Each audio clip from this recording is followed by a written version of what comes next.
Guys, നമസ്കാരം. സജി വർഗീസ് ആണ്. പുതിയൊരു വീഡിയോയിലേക്ക് എല്ലാവർക്കും സ്വാഗതം. ഇന്ത്യൻ എംബസിയുടെ എന്ത് സർവീസിനും ഇനി മുതൽ ഓൺലൈൻ അപ്പോയിന്റ്മെന്റ് ആവശ്യമാണെന്നുള്ളത്. അപ്പോൾ ഒത്തിരി സുഹൃത്തുക്കൾ മെസ്സേജ് ചെയ്ത് ചോദിച്ചിട്ടുണ്ട് അതിന്റെ ലിങ്ക് ഒന്ന് തരുമെന്ന്. അപ്പൊ ലിങ്ക് പാസ് ചെയ്തപ്പോഴേക്കും അവർക്ക് ഇത് എങ്ങനെയാണ് ചെയ്യണമെന്നുള്ളതിനെ കുറിച്ച് ഒരു വീഡിയോ ചെയ്യാമെന്ന് ഒത്തിരി സുഹൃത്തുക്കൾ റിക്വസ്റ്റ് ചെയ്തിട്ടുണ്ട്. അപ്പൊ അതുകൊണ്ടാണ് ഈ ഒരു വീഡിയോ ഞാൻ ചെയ്യുന്നത്. അപ്പോൾ ഇന്നത്തെ വീഡിയോയിൽ നമ്മൾ ഉൾപ്പെടുത്തിയിരിക്കുന്നത് എങ്ങനെയാണ് ലോഗിൻ ചെയ്യുന്നത്, ഒപ്പം രജിസ്റ്റർ ചെയ്യുന്നതും അപ്പോയിന്റ്മെന്റ് എങ്ങനെ എടുക്കാം. ഈ 3 കാര്യങ്ങളും വളരെ സിമ്പിൾ ആയിട്ട് നിങ്ങൾക്ക് മനസ്സിലാവുന്ന രീതിയിൽ വീഡിയോയിൽ ഞാൻ പറഞ്ഞു തരുന്നുണ്ട്. അപ്പൊ അതുകൊണ്ട് തന്നെ വീഡിയോ അവസാനം വരെ കാണാൻ വേണ്ടിയിട്ട് ശ്രദ്ധിക്കുക. ആദ്യം ചെറിയൊരു കോംപ്ലിക്കേറ്റഡ് ആയിട്ട് തോന്നുമെങ്കിലും ഒരു തവണ നിങ്ങൾ ചെയ്തു കഴിഞ്ഞാൽ നിങ്ങൾക്ക് വളരെ ഈസി ആയിട്ട് നിങ്ങളുടെ മൊബൈലിൽ നിന്നുകൊണ്ട് തന്നെ നമുക്ക് അപ്പോയിന്റ്മെന്റ് എടുക്കാൻ വേണ്ടിയിട്ട് സാധിക്കുന്ന രീതിയിലാണ് ഈ ഒരു വീഡിയോ വളരെ ഷോർട്ടായിട്ടാണ് ചെയ്തിരിക്കുന്നത്. അപ്പോൾ അതുകൊണ്ട് വീഡിയോ കാണുന്നവർ ആ ഒരു ലൈക്ക് ബട്ടൺ പ്രസ് ചെയ്യാൻ വേണ്ടിയിട്ട് മറക്കരുത്. ഒപ്പം തന്നെ ആദ്യമായിട്ട് കാണുന്ന സുഹൃത്തുക്കൾ ചാനൽ സബ്സ്ക്രൈബ് ചെയ്യുക. നമ്മുടെ ഈ ഒരു ചാനലിൽ ഇൻഫർമേഷൻ, ഒപ്പം തന്നെ അപ്ഡേറ്റ്സ്, ഒപ്പം ട്രാവൽ വീഡിയോയും അടങ്ങുന്ന നല്ല നല്ല വീഡിയോസ് അപ്ലോഡ് ചെയ്യുന്നതായിരിക്കും. അപ്പോൾ നിങ്ങളുടെ സപ്പോർട്ട് പ്രധാനമായിട്ട് ആവശ്യമാണ്. അപ്പോൾ നിങ്ങൾ എല്ലാവരും സപ്പോർട്ട് ചെയ്യുമെന്നുള്ള വിശ്വാസത്തിൽ നമുക്ക് വീഡിയോയിലോട്ട് പോവാം.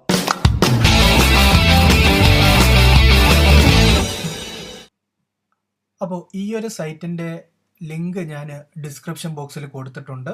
ആവശ്യക്കാർ അതൊന്ന് നോട്ട് ചെയ്യുക. ആ ലിങ്കിൽ ക്ലിക്ക് ചെയ്യുമ്പോൾ ഇത്തരത്തിലുള്ള ഒരു പേജ് ആയിരിക്കും ഓപ്പൺ ആയിട്ട് വരുന്നത്. അപ്പോൾ അതിൽ നമുക്കിവിടെ കൃത്യമായിട്ട് കാണാം passport Seva at Indian embassies and consulate എന്ന് പറഞ്ഞിട്ട്. അതിൽ ഇവിടെ വരുമ്പോഴേക്കും before you apply steps to apply എന്നുള്ള ഈ ഒരു ഓപ്ഷനിൽ നമ്മൾ എന്താണ് കാര്യങ്ങൾ ചെയ്യേണ്ടത് എന്നുള്ളത് വ്യക്തമായിട്ട് കൊടുത്തിട്ടുണ്ട്. ആദ്യം നമ്മൾ രജിസ്റ്റർ ചെയ്യണം.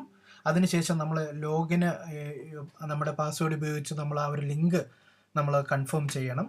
അതിനുശേഷം വേണം നമ്മൾ ഈ 3ാമത്തെ ഓപ്ഷൻ, ഇവിടെ കാണുന്ന ഈ 3ാമത്തെ ഓപ്ഷനിൽ നമ്മൾ ലോഗിൻ ചെയ്യാൻ വേണ്ടിയിട്ട്. ആദ്യത്തെ സ്റ്റെപ്പ് എന്ന് പറയുന്നത് ഈ കാണുന്ന ഈ ഒരു യൂസർ ലോഗിൻ രജിസ്ട്രേഷൻ, ഈ ഒരു സ്റ്റെപ്പ് ക്ലിയർ ചെയ്യണം.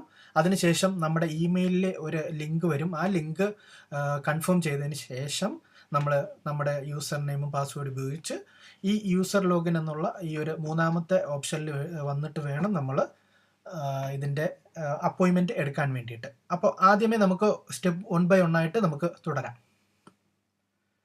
ആദ്യമായിട്ട് നമ്മൾ ഈ രജിസ്റ്റർ എന്നുള്ള ഈ ഒരു ഓപ്ഷൻ ക്ലിക്ക് ചെയ്യുമ്പോഴേക്കും ഇത്തരത്തിലുള്ള ഇൻ്റർഫേസ് ആയിരിക്കും നമുക്ക് കാണാൻ വേണ്ടിയിട്ട് സാധിക്കുന്നത്. സോ പുതിയൊരു പേജ് അല്ലെങ്കിൽ ഒരു ഷീറ്റ് ഓപ്പൺ ആയിട്ട് വരും. അതിലിവിടെ നമ്മൾ ഏതാണ് നമ്മുടെ കോൺസുലേറ്റ് അല്ലെങ്കിൽ നമ്മുടെ എംബസി എന്നുള്ളത് സെലക്ട് ചെയ്യുക. ഞാനിവിടെ ഇസ്രായേൽ എന്ന് അടിച്ചു കൊടുക്കുകയാണ്. സോ അതിനുശേഷം നമ്മുടെ പാസ്പോർട്ടിൽ കൊടുത്തിട്ടുള്ള പോലെയുണ്ട് നമ്മൾ പേരും ഡീറ്റെയിലും എല്ലാം അതുപോലെയുണ്ട് കൃത്യമായിട്ട് ടൈപ്പ് ചെയ്ത് കൊടുക്കുക. ഇവിടെ നമ്മുടെ ഡേറ്റ് ഓഫ് ബർത്ത് ടൈപ്പ് ചെയ്യുക. അതിനുശേഷം ഡേറ്റ് ഓഫ് ബർത്ത്, ഒപ്പം തന്നെ നമ്മുടെ ഇമെയിൽ ID, ഒപ്പം നമ്മുടെ login ID, password, confirm password, hint question and അതിനുള്ള ആൻസറും പിന്നെ ഈ പറയുന്ന ക്യാരക്ടർ ഡിസ്പ്ലേയും ഒക്കെ നമ്മൾ ടൈപ്പ് ചെയ്ത് കൊടുത്ത് രജിസ്റ്റർ ചെയ്യണം. ഇതാണ് ആദ്യത്തെ സ്റ്റെപ്പ്. അപ്പോൾ നമുക്ക് ഡീറ്റെയിൽ 1 by 1 ആയിട്ട് അപ്ലൈ ചെയ്യാം. ഇതിൽ ഏറ്റവും പ്രധാനമായിട്ട് ശ്രദ്ധിക്കേണ്ടത് നിങ്ങൾ ലോഗിൻ ID കൊടുക്കുന്ന സമയത്താണ്. സോ ഈ ഒരു ID കൊടുത്തതിന് ശേഷം നിങ്ങൾക്ക് ഇവിടെ ഈ കാണുന്ന ഈ ചെക്ക് അവൈലബിലിറ്റി എന്നുള്ള ആ ഒരു ഓപ്ഷനിൽ നിങ്ങൾ ക്ലിക്ക് ചെയ്യാൻ വേണ്ടിയിട്ട് ശ്രദ്ധിക്കുക. കാര്യം എന്ന് വെച്ച് കഴിഞ്ഞാൽ നമ്മൾ കൊടുക്കുന്ന ഇമെയിൽ അല്ലെങ്കിൽ ഈ ഒരു ലോഗിൻ ID നമുക്ക് അവൈലബിൾ ആണോ ഇല്ലെന്നുള്ളത് ഇപ്പോൾ കാണാൻ വേണ്ടിയിട്ട് സാധിക്കും. ഞാൻ ഓൾറെഡി എടുത്തിരിക്കുകയാണ്. അതുകൊണ്ട് തന്നെ ഇവിടെ ചെക്ക് അവൈലബിലിറ്റി നോക്കുമ്പോൾ ലോഗിൻ ID നോട്ട് അവൈലബിൾ എന്നാണ് കാണിക്കുന്നത്. സോ അതുകൊണ്ട് തന്നെ നിങ്ങൾ ഇതുപോലെയുണ്ട് ചെക്ക് ചെയ്തിട്ട് വേണം ഫർദർ സ്റ്റെപ്പിലോട്ട് പോകാൻ വേണ്ടിയിട്ട്. അല്ലാത്ത പക്ഷം നിങ്ങൾ പിന്നെ ഒന്നേന്നും എല്ലാ കാര്യങ്ങളും ഒന്നുകൂടെ ചെക്ക് ചെയ്യേണ്ടി വരും എന്നുള്ള ഒരു അവസ്ഥയിലെത്തും. അതുകൊണ്ട് തന്നെ ഈ ഒരു ചെക്ക് അവൈലബിലിറ്റി നിങ്ങൾ കൃത്യമായിട്ട് ചെക്ക് ചെയ്തിട്ട് വേണം ഈ ഒരു ലോഗിൻ ID നമുക്ക് അവൈലബിൾ ആണോ ഇല്ലയോ എന്നുള്ളത്. സോ അതുകൊണ്ട് തന്നെ ഞാനിപ്പോൾ വേറൊരു ഇവിടെ നോ എന്ന് കൊടുത്തിട്ട് വേറൊരു ലോഗിൻ ID കൊടുക്കുകയാണ്. അതിനുശേഷം ഞാനിവിടെ ചെക്ക് അവൈലബിലിറ്റി വയ്ക്കുമ്പോൾ ഇപ്പോൾ കാണിക്കുന്നുണ്ട് ഈ ലോഗിൻ ID അവൈലബിൾ എന്നാണ്. സോ ഇനി നമുക്ക് പാസ്വേഡ് കൊടുക്കാം. പാസ്വേഡ് കൊടുക്കുമ്പോൾ നിങ്ങൾ ശ്രദ്ധിക്കേണ്ടത് 8 അക്കമെങ്കിലും കണ്ടിരിക്കണം നമ്മുടെ പാസ്വേഡിന്. അതിൽ ഒരു ക്യാപിറ്റൽ ലെറ്റർ, സ്മോൾ ലെറ്റേഴ്സ്, ഒപ്പം തന്നെ അക്കങ്ങൾ, ഒപ്പം നമ്മുടെ ഈ ചിഹ്നങ്ങൾ, അതായത് ഹൈഫൺ, കോമ, ഡോട്ട് അത്തരത്തിലുള്ള ചിഹ്നങ്ങൾ യൂസ് ചെയ്ത് നിങ്ങളുടെ പാസ്വേഡ് സ്ട്രോങ് ആക്കാൻ വേണ്ടിയിട്ട് ശ്രദ്ധിക്കുക. സോ അതിനുശേഷം നല്ലൊരു സ്ട്രോങ് പാസ്വേഡ് നൽകുക. പാസ്വേഡ് നൽകിയിട്ട് ഇവിടെ കാണുന്ന ഹിൻഡ് ക്വസ്റ്റ്യൻസ് എന്നുള്ള ഈ ഒരു ഓപ്ഷനിൽ നമ്മൾ ഈ കാണുന്നതിൽ ഏതെങ്കിലും ഒരു ക്വസ്റ്റ്യൻസ് തിരഞ്ഞെടുക്കുക. അത് നിങ്ങൾ നോട്ട് ചെയ്ത് വയ്ക്കുക. കാര്യം ഇത് പിന്നീട് നമുക്ക് പാസ്വേഡ് മറന്നു പോവുകയാണെന്നുണ്ടെങ്കിൽ നമുക്കത് റിക്കവർ ചെയ്യാൻ വേണ്ടിയിട്ട് ഈ ഒരു ഹിൻഡ് നമുക്ക് ഉപകാരപ്രദമായിരിക്കും. അതുകൊണ്ട് തന്നെ നമ്മൾ ഇപ്പോൾ ഏറ്റവും എളുപ്പത്തിലുള്ള ഇത് ചെയ്യുന്നു. അതിനുള്ള ആൻസർ ടൈപ്പ് ചെയ്ത് കൊടുത്തു. ഇനി താഴെ വരുമ്പോഴേക്കും ഈ കാണുന്ന നമ്പേഴ്സ് ഇവിടെ തെറ്റാതെ കൊണ്ട് ടൈപ്പ് ചെയ്ത് കൊടുക്കുക.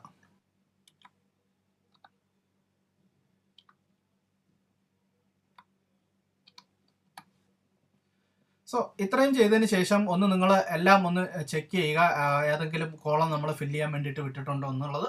അതിനുശേഷം ഇവിടെ ഈ കാണുന്ന രജിസ്റ്റർ എന്നുള്ള ബട്ടണിൽ ക്ലിക്ക് ചെയ്യുക. സോ ക്ലിക്ക് ചെയ്യുമ്പോഴേക്കും ഇവിടെ കൃത്യമായിട്ട് കാണിക്കുന്നുണ്ട്, thank you for registering on passport Seva Indian embassy portal. നമ്മുടെ അക്കൗണ്ടിലേക്ക് ഒരു ലിങ്ക് പോയിട്ടുണ്ട്. ആ ലിങ്ക് ഒന്ന് നമ്മൾ കൺഫേം ചെയ്യണം. അതിൻ്റെ വാലിഡിറ്റി, ആ ലിങ്കിനുള്ള വാലിഡിറ്റിയുടെ ഡേറ്റ് ഇവിടെ കാണിച്ചുകൊണ്ടുള്ള ഒരു കൺഫർമേഷൻ, ഒരു നോട്ടിഫിക്കേഷൻ നമുക്ക് ലഭിക്കുന്നതായിരിക്കും. അപ്പോൾ ഇനി നമ്മൾ അടുത്ത സ്റ്റെപ്പ് എന്ന് പറയുന്നത് നമ്മൾ നേരെ നമ്മുടെ മെയിലിലേക്ക് പോവുകയാണ്. സോ മെയിൽ ഓപ്പൺ ചെയ്യുകയാണ്. മെയിൽ ഓപ്പൺ ചെയ്യുമ്പോൾ ഇത്തരത്തിലുള്ളവർ നമുക്കൊരു ഇത് കാണാം, പാസ്പോർട്ട് അഡ്മിൻ എന്ന് പറഞ്ഞിട്ട് ഒരു മെയിൽ വന്നിരിക്കുന്നത് കാണാൻ വേണ്ടിയിട്ട് സാധിക്കും. അപ്പോൾ അതിൽ ക്ലിക്ക് ചെയ്യുക. അതിൽ ക്ലിക്ക് ചെയ്യുമ്പോഴേക്കും അതിൻ്റെ ഡീറ്റെയിൽ അടങ്ങിയിട്ടുള്ളതാണ് ഇവിടെ കാണാൻ വേണ്ടി സാധിക്കും. ഇവിടെ ഒരു ലിങ്ക് വന്നിട്ടുണ്ട്. സോ നമ്മൾ ഇപ്പോൾ ചെയ്ത, അല്ലെങ്കിൽ നമ്മുടെ ആ ഒരു അക്കൗണ്ട് ആക്റ്റീവ് ചെയ്യാൻ വേണ്ടിയിട്ട് ഈ ലിങ്കിൽ നമ്മൾ കൺഫർമേഷൻ ലിങ്കാണ്, ഈ ഒരു ലിങ്കിൽ നമ്മൾ ക്ലിക്ക് ചെയ്യണം. ലിങ്കിൽ ക്ലിക്ക് ചെയ്യുമ്പോഴേക്കും ഇത് നേരെ നമ്മുടെ ലോഗിൻ പേജിലേക്കായിരിക്കും ഓപ്പൺ ആയിട്ട് വരുന്നത്. ഇവിടെ നമ്മൾ നമ്മുടെ യൂസർ ഐ ഡി, നേരത്തെ നമ്മൾ കൊടുത്ത ആ ഒരു യൂസർ ഐ ഡി ഇവിടെ നമ്മൾ ടൈപ്പ് ചെയ്ത് കൊടുക്കണം. എന്നിട്ട് ഇവിടെ ഈ കാണുന്ന ഈ ഒരു ആക്റ്റീവ് ബട്ടണിൽ ഒന്ന് ക്ലിക്ക് ചെയ്യുക. അപ്പോൾ നമ്മുടെ ഇത്തരത്തിലുള്ള ഒരു നോട്ടിഫിക്കേഷൻ നമുക്കൊരു ബോക്സ് കാണാൻ വേണ്ടി സാധിക്കും. Your account has been activated successfully, please click on home redirect passport Seva for Indian embassy portal. ഇത്രയും ചെയ്ത് കഴിയുമ്പോഴേക്കും നമ്മുടെ ഈ ഒരു ലോഗിൻ എന്നുള്ള ആ ഒരു ഫസ്റ്റ് സ്റ്റെപ്പ് കംപ്ലീറ്റ് ആയിട്ടുണ്ട്. ഇനി നമ്മളിവിടെ ഹോമിലോട്ട് ക്ലിക്ക് ചെയ്യുക.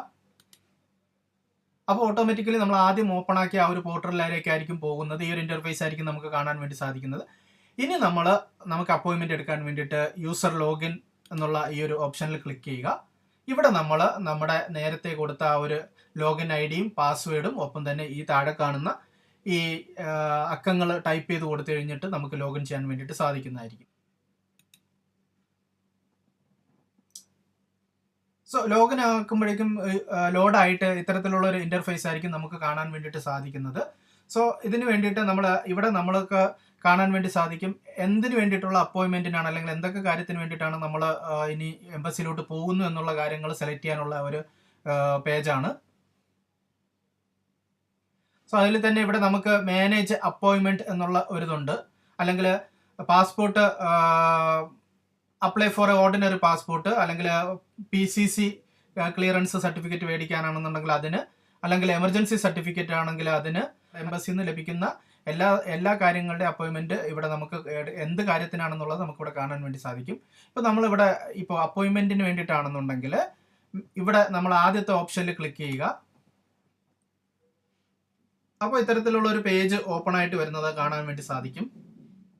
ഇതിൽ നമ്മുടെ പർപ്പസ് ഓഫ് വിസിറ്റ് എന്നാണ് ആദ്യം ചോദിക്കുന്നത്. ആദ്യം നമ്മൾ എന്ത് കാര്യത്തിന് വേണ്ടിയിട്ടാണ് എംബസിയിലോട്ട് പോകുന്നു എന്നുള്ളത് സെലക്ട് ചെയ്ത് നൽകുക. ഇവിടെ നമുക്ക് submission of application of passport, അത് ഫ്രഷ് ആണെങ്കിലും റിന്യൂ ആണെങ്കിലും ആദ്യത്തെ ഓപ്ഷനാണ്. ഇവിടെ കൗൺസിലർ സർവീസ്, അതായത് അറ്റസ്റ്റ് ചെയ്യാൻ വേണ്ടിയിട്ടുള്ള കാര്യങ്ങൾക്ക് വേണ്ടിയിട്ട്. അപ്പോൾ നമ്മളിപ്പോൾ അറ്റസ്റ്റിനാണ് പോകുന്നുണ്ടെങ്കിൽ രണ്ടാമത്തെ ഓപ്ഷനും, പാസ്പോർട്ട് റിന്യൂവിനാണെന്നുണ്ടെങ്കിൽ ആദ്യത്തെ ഓപ്ഷനും സബ്മിറ്റ് ചെയ്യുക. ജസ്റ്റ് ഞാനിപ്പോൾ ഒരു അറ്റസ്റ്റിൻ്റെ കാര്യത്തിന് വേണ്ടിയിട്ട് ഞാൻ എക്സാമ്പിൾ ചെയ്യുകയാണ്.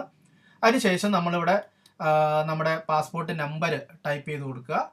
നമ്മുടെ പാസ്പോർട്ടിൽ ഉള്ളതുപോലെ തന്നെ പേരും ഡേറ്റ് ഓഫ് ബർത്തും എല്ലാ കാര്യങ്ങളും നമ്മൾ പേര്, date of birth, mobile number, WhatsApp number വ്യത്യാസമാണെന്നുണ്ടെങ്കിൽ നിങ്ങൾ വാട്സപ്പ് നമ്പർ ആ ഒരു ചേഞ്ച് ആയിട്ടുള്ള നമ്പർ, അല്ലെങ്കിൽ സെയിം ആണെന്നുണ്ടെങ്കിൽ ഇവിടെ ഈ ഒരു ടിക്കും കൂടെ ഓൺ ആക്കിയിട്ട് ഇമെയിൽ ID എന്നിവ കൊടുത്തതിന് ശേഷം ഇവിടെ കണ്ടിന്യൂ എന്ന് ക്ലിക്ക് ചെയ്യുക. ഇനി നമുക്ക് കണ്ടിന്യൂ എന്നുള്ള ഒരു ഓപ്ഷൻ ക്ലിക്ക് ചെയ്യാം. അപ്പോൾ ഇത്തരത്തിൽ ഒരു പേജായിരിക്കും ഓപ്പൺ ആയിട്ട് വരുന്നത്. ഇവിടെ നിന്നാണ് നമ്മൾ നമ്മുടെ ഡേറ്റും ടൈമും സെലക്ട് ചെയ്യേണ്ടത്. ഇവിടെ നമ്മുടെ പാസ്പോർട്ടും നമ്മുടെ ഡേറ്റും നമ്മുടെ മൊബൈൽ നമ്പരും ഒപ്പം തന്നെ എംബസിയുടെ അഡ്രസ്സും എല്ലാം കാണുന്നുണ്ട്. ഏറ്റവും താഴെയാണ് അപ്പോയിൻമെൻറ്റ് ഡേറ്റ് ആൻഡ് ടൈമിൻ്റെ ഓപ്ഷൻ കാണുന്നത്. അതിൽ ക്ലിക്ക് ചെയ്ത് ഇനി നമുക്ക് ടൈമും ഡേറ്റും സെലക്ട് ചെയ്യാം.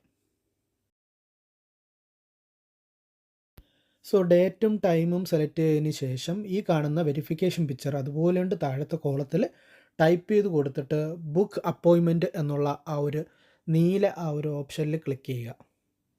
ബുക്ക് അപ്പോയിൻമെൻറ്റ് എന്നുള്ള ഓപ്ഷൻ കൊടുക്കുന്നതോടുകൂടി നമുക്കൊരു ആർ യു ഷുവർ എന്നുള്ളൊരു പോപ്പപ്പ് ഡയലോഗ് ബോക്സ് വരും. അത് ഓക്കെ കൊടുത്തു കഴിയുമ്പോഴോടുകൂടി നമ്മുടെ അപ്പോയിൻമെൻറ്റ് റെഡി ആയിട്ടുണ്ട്. അടുത്ത പേജിൽ നമുക്കൊരു അപ്പോയിൻമെൻറ്റ് കിട്ടിയായിട്ടുള്ള ഒരു ഷീറ്റ് നമുക്ക് വരും. ഇത് നിങ്ങൾ പ്രിൻ്റ് ഔട്ട് എടുത്ത് കയ്യിൽ സൂക്ഷിക്കുക. ഇതാണ് നമ്മുടെ അപ്പോയിൻമെൻറ്റ് ഡീറ്റെയിൽ. ഇത് നമുക്ക് മെയിലിലും വരുന്നതായിരിക്കും. നിങ്ങൾക്ക് നിങ്ങളുടെ മെയിലിൽ ഒന്ന് ചെക്ക് ചെയ്ത് കഴിഞ്ഞാൽ അതിൻ്റെ ഒരു ട്രൂ കോപ്പി നമുക്ക് കാണാൻ വേണ്ടിയിട്ട് സാധിക്കുന്നതായിരിക്കും. ഇപ്രകാരമാണ് എംബസിയിൽ നിന്ന് അല്ലെങ്കിൽ എംബസി ആവശ്യങ്ങൾക്ക് വേണ്ടിയിട്ട് നമ്മൾ ഓൺലൈനിൽ അപ്പോയിൻമെൻ്റ് എടുത്ത് പോകേണ്ടത്. അപ്പോൾ നിങ്ങൾക്ക് എല്ലാവർക്കും ഈ ഒരു വീഡിയോ ഉപകാരപ്പെട്ടു എന്ന് കരുതുന്നു. അപ്പോൾ ഇത് മാക്സിമം നിങ്ങളുടെ സുഹൃത്തുക്കളിലേക്ക് ഷെയർ ചെയ്യാൻ വേണ്ടിയിട്ട് മറക്കരുത്. ഒപ്പം നേരത്തെ പറഞ്ഞതുപോലെ നിങ്ങൾ നൽകുന്ന സപ്പോർട്ടാണ് നമുക്ക് പുതിയ പുതിയ വീഡിയോകൾ ചെയ്യാൻ വേണ്ടിയിട്ട് സഹായിക്കുന്നത്. അതുകൊണ്ട് തന്നെ ഈ വീഡിയോയെ കുറിച്ചുള്ള അഭിപ്രായം മറക്കാതെ കമൻറ്റ് ചെയ്യുക. വീണ്ടും പുതിയൊരു വീഡിയോ ആയിട്ട് കാണാം. അതുവരെ എല്ലാവരും ടേക്ക് കെയർ.